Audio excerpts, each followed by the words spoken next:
All right, let's talk about how to get off your damn phone so you can actually take control of your mind, get your life back. All right, so I'm actually going to be walking you through what to do on your phone to spend less time on the phone. I think it's crappy that we even have to be talking about things like this, but this is the world we live in. The average American is spending over 4.5 hours a day on their phone, and it is detrimental. Like if you're just truly productive, maybe it's fine, but most people are just doom scrolling, doing things that are hurting their brain, destroying their life, and we have to fight back somehow because these little devices have become very, integral to our daily life. Like we have to use them in some capacity, but we don't want them to take control of our lives as all of the social media platforms out there spend their billions of dollars to make sure that we're addicted to these things. We have to fight back. So I'm going to be going over how to fight back. Like I said, the average person's using their phone 4.5 hours a day. I've gotten my screen time down to roughly 29 minutes on average per day. And I can tell you for a fact, when I am only on my phone for 29 minutes per day, my mind feels sharper. I'm more present at home. And to be honest, I just enjoy life a little bit more. So let's talk about how to do it. This is not any kind of partnership with any company. I'm just going to go over the app I use, no affiliation whatsoever, but I use an app called Opal. So step one, you're going to download Opal. And another reason I'm doing this is not just because it's like, hey, I think people need this. I've been coaching a lot of people, and a big thing that we go over is using their phone less so they can be more present at home with their family or at work if it's a problem at work. And so we'll talk about that. But I've been going over this with so many people, so many different times, I figured I would just go over what I typically recommend and what I do. So anyway, download Opal. And then what you're going to do, you'll see here, I am at the blocks, which is the second thing on the app. And so what you do is you set up a different schedule. I'm going to go over what my schedules look like and what I'm doing, and then you can customize this to however you want. But I think the coolest thing that Opal did that actually made it useful, because it wasn't useful for a long time, was they added an allow list. Okay, so these are the apps that you are allowed to use during a blocked session, because that's all Opal is going to do. It's going to block apps to where you can't use them. And you're going to sign up for the pro method. I don't know how much it costs, but it's absolutely worth it. But what you're going to do is block it to where you can't skip it, and then which is pro mode. And then you're going to have the allow list, which is the most important thing. So I'm going to show you how that works. So first off, you would hit the plus sign in the top right-hand corner, and then you'd hit create schedule. And then it will have like an obvious, like a recommendation, but then you are going to do an allow list. Okay, so you can create a new allow list, but right now I have 21 apps that are allowed, meaning I can use them during a blocked period. So what I have found when I've tried to do stuff like this in the past is it's near impossible. Like something comes up to where I just can't use the app anymore because, for instance, on a weekend, I want to block everything on my phone. I just want to be with my family, but I might need GPS to get to a son's soccer game, and so I can't have GPS blocked. And then all of my kids will have some sort of app that's controlling or messaging us about game times, locations, all these kind of things. I have to be able to access those apps. Some apps I just don't want blocked, like I don't want my camera blocked so I can take videos at these games. I don't want Audible blocked because I want to be able to listen to audiobooks when I'm in the car, those kind of things. So the first thing that you need to sit down and be like, okay, what do I realistically need? And I came up with 21 different apps.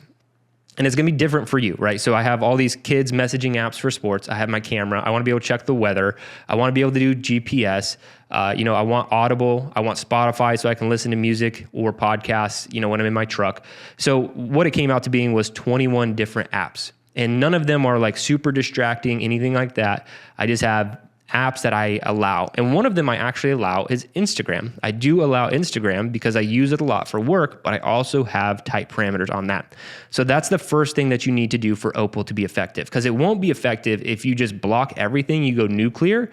Because if you go nuclear, you'll do what I've done over and over again, is you won't be able to use it because of some emergency, right? Like, I can't navigate somewhere or can't do something, right?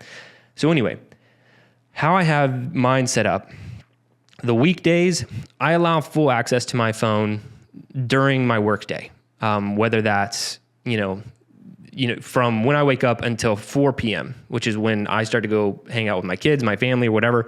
So weekdays, everything's just fully open. So I can hop in Instagram. I can check Slack if I'm out to just catch up with the team, all those kind of things. I'm full use of the phone, but I've also never had any productivity problems when I'm at work.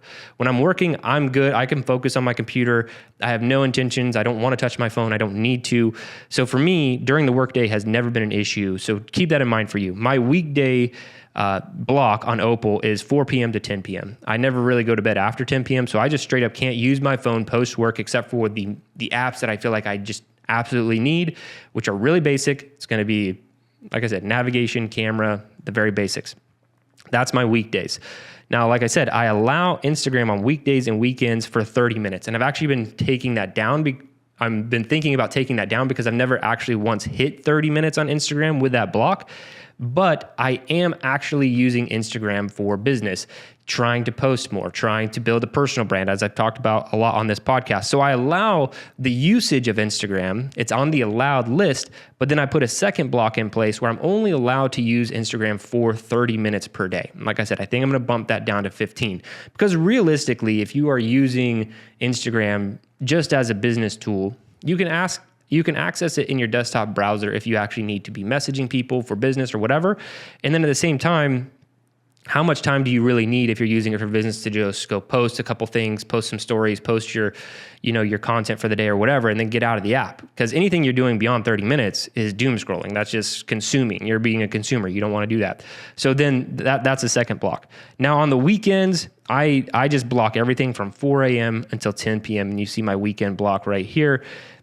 Just fully blocked. I can't use anything except for those basic, very I need these apps.